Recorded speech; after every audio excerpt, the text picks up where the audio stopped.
to Season 6, Episode 2 of the Sajin Photography Podcast.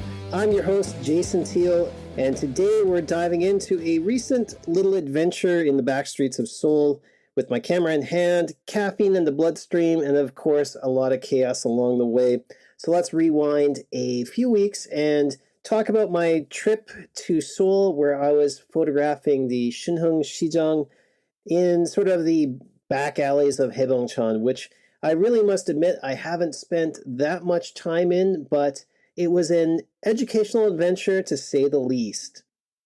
The day started the way so many of my Seoul adventures start. I was up before the sun, gears packed, eyes half open, and there was a sort of a rhythm to this now. It was just kind of running on sort of what I call muscle memory, I guess.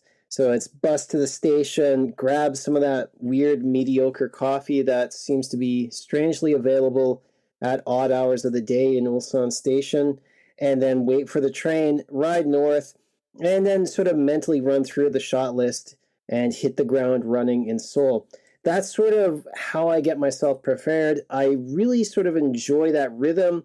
I'm not sure why, but it just seems sort of peaceful at that moment in time anyway. Now, this time, I wasn't showing up to sort of capture some sort of weird K-pop nonsense, half-baked weekend sort of filler that was pitched to me the last time from Seoul City. It was sort of my idea. I was sort of shaping the story. They gave me a location that could possibly be a good source, but I kind of reshaped the proposal into something that I felt comfortable with shooting and with sort of presenting to them. So this is my pitch, my idea, my deep dive into Shinheung Market, and sort of adding in that 90s vibe into sort of a up-and-coming touristy neighborhood.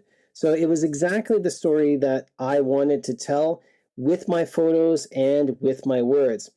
I really wasn't up for just kind of giving this K-pop weirdness. I really wanted to show sort of a story about the market and how it sort of links back to a, not a forgotten time, but like a longer time, but that's not, the Sheila Dynasty kind of stuff, but sort of the 80s and 90s of Seoul. That's what I was going for. So I was showing up with a bit of a purpose. Now, I had never been to this area before, and honestly, I had never heard of this market before. So I really was kind of figuring out even just how to get there. So a bus or two and jumping on one of those weird green village buses, those weird ones in Seoul that have like the eyes and the happy faces that feel some sort of weird mascot. I don't know, but I hit the pavement, and at that time of the day, I believe it was around 9 or 10, the market was still pretty quiet. It was great. It was perfect. It allowed me to sort of pace around and get those initial shots that, sort of lay the groundwork for the idea. And that's how I sort of get through things, is just sort of shooting and getting a feel for what if the proposal that I wrote, if the shot list that I had in my head can actually be fulfilled. And so this quiet time gives me an idea of sort of how to put everything together. Now, I started working the scene. I walked up the hill. I got the entrance, and I started shooting my way into the market area. And if you've never heard of Shinheung Sijang, it's I guess now you could call it a touristy area, but it's an old market, but it's like in behind some buildings. So you actually walk through a corridor, and the market is this sort of oval-shaped area that's surrounded by buildings on all sides. I really think it's kind of cool. And the fact that they sort of closed it in with this weird canopy that sort of has these metal, supports throughout the market gives it this sort of weird vibe, but it is really a kind of a cool place. So the light at that moment in time was kind of garbage. The air quality in Seoul right now is not great, but it is workable. I just started, again, just clicking and planning compositions and then thinking my way through this story, frame by frame. And then, of course, it got weird. And I had one of those experiences with, the locals in Seoul where, you try and be your, what they call it, like not the mascot, but, you represent your culture. And it was an interesting experience. So as I worked my way through the entrance and got around into the market, a young woman storms up to me demanding I delete some photos. And so I kind of, looked at her. There's no greeting, no conversation. She's just demanding that I delete these photos. So I check, and sure enough, she's in the background of a few shots and, like barely a reflection in the cafe window. So fine, I delete them. I'm not trying to stir up any trouble here, especially as I'm just getting started. But she starts pushing, and she wants to delete more and more, and she's grabbing my camera and she's pointing at different shots, telling me to zoom in and whatnot. And again, I'm not here to kick up any trouble, but she's deleting shots that she thinks she might be in, and I'm zooming in all the way to where she might be, and I guess she could be in those shots. But at that point, I started to get a little bit annoyed. I had enough of these demands and her grabbing my gear, and I explained that, like some of these shots I need. And frankly, she's not even visible. She's in a public place, and I really wasn't in the mood to push this any further or escalate it. So I deleted them, but I wasn't happy about it. But I had to just keep on moving. But the tone sort of stuck with me. It gave me sort of a weird vibe, knowing that this person now is pissed off that I had walked through the market taking pictures. It was the kind of petty power trip that really sours the start of a good day.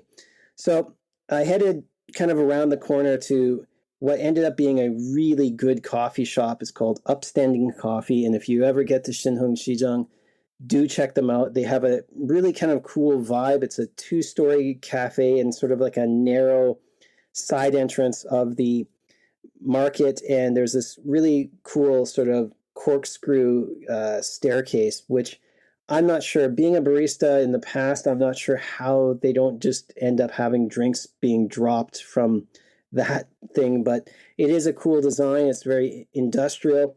And so I headed there for, just to regroup and reset. It's such a good cafe. I talked with the baristas a little bit and got a vibe for the market, and, kind of like a warning that it would fill up ASAP. So I sat down, refined my shot list, waited for the light to shift, and then got moving. So by the time I had finished my iced Americano, the sky had started to shift, and this is when the work started to begin. But at that moment in time, really, I wanted to sort of wait until, sort of past the top of the day, sort of, or the middle of the day, basically, and get that better light heading into sort of the late afternoon.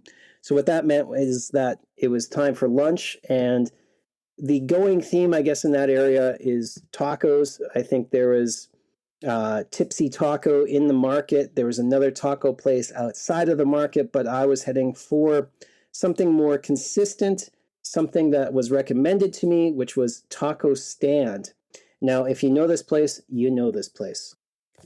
Now, when it was recommended to me, I didn't realize that Taco Stand in the area is a damn institution. You show up late and you're lining up forever. I got really lucky, as my sort of eagerness to check this place out made me sort of get there just as they were opening up, and I was basically second in line, and man, they didn't disappoint.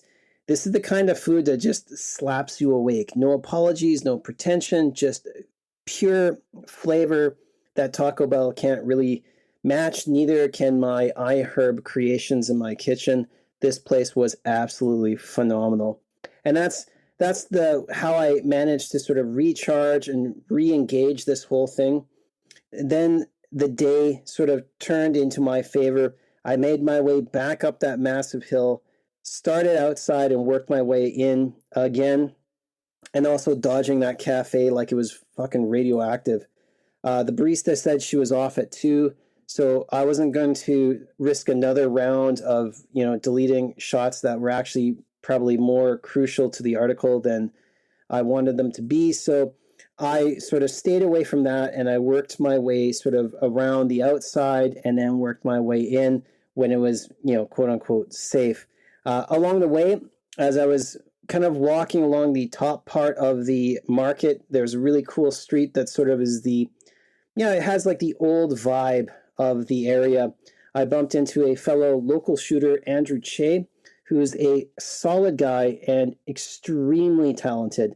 And it was so good to sort of talk shop with him, talk about the different places and exchange, Instagram IDs and stuff like that, because there was no animosity. There's not a pissing contest. We were just two photographers talking shop, and he managed to get a couple behind the scenes shots of me in action. And it was just one of those rare encounters that I really didn't feel like there was any competition. It was just two photographers doing the work, respecting the craft, and respecting each other. It was a great chance to meet just a local shooter who's probably well more established than I'll ever be, but it was great to meet him. So, Andrew, if you're listening to this, I'm not sure if you will, it was great to meet you. So as the day dragged on, I started to circle over different places. And as the light kept getting better and better, it was just one of those things where like it just kept getting better. So I kept going back to the same shots. And it was just the golden glow that sort of pushes you to keep shooting. And even though you want to quit, every time, the clouds sort of change, it just whispers, like one more shot. But I was running on fumes, I was sweating, and I really just needed a place to sort of sit down, but I wasn't leaving until I got those shots. So I was pretty much on empty. I wrapped the day at Villa Cafe, where I unintentionally lined up what I would call the hero shot. And what that meant was that I kind of collapsed into a table at this trendy cafe with vinyl records. And I asked if I could go to the roof, and they were sort of like, yeah, that's what everybody does. And so I just grabbed my camera, and you can do this in Korea. I left the rest of my gear at my table, walked up, and there was the shot. Blue skies, puffy clouds, the market with the canopy in front with the Seoul End Tower looming in the background. It was just perfection. I nailed it. I picked up and my camera, took a shot, called it a win, went back and drank my iced Americano before getting on the happy little green bus back to Seoul Station. And as I grabbed dinner and I sat down to chill, I realized something that I had missed. I realized that I booked the 7:58 morning train home instead of the evening one. Rookie move, I guess, but I was in panic mode. And if you ever know anything about traveling in Korea, the absolute worst time to try and get out of Seoul is Sunday night. It's because everybody else is trying to get out of Seoul. And so I scrambled. I snagged a 10 p.m. ticket, which meant that I got home after all of the buses had stopped working, which means that I had to get a crazy expensive taxi. But my wife came in with the Hail Mary and got me a 9 p.m. train out of Seoul, not standing room. I actually got a seat. I canceled mine, jumped on the train, and got home in record time. And that, my friends, was the Shinheung Market adventure. I spent the next couple of days massively typing this thing out and trying to work in all of the details. It wasn't perfect, it wasn't smooth, but it was real. And it was raw, and it was exactly the kind of story I wanted to send off to the Seoul City for their Visit Seoul blog, which I guess I'm technically working for now. And this is one of the things that I really enjoy doing because, it's tough juggling these sort of K-drama, proposals and whatnot, and being a, almost 50-year-old, balding, overweight, over-the-hill photographer. I just don't have that angle to sort of do these, tteokbokki reviews that everyone else is doing on TikTok or something. But at any rate, thanks for listening to this episode. And if you dug it, I really appreciate it if you could, give me a follow and a like and leave a review, a positive one if you liked it. And then check out a few shots of the day on my Instagram. With that being said, let's all get out there and try and get some great shots of this wonderful country, and I'll see you next week.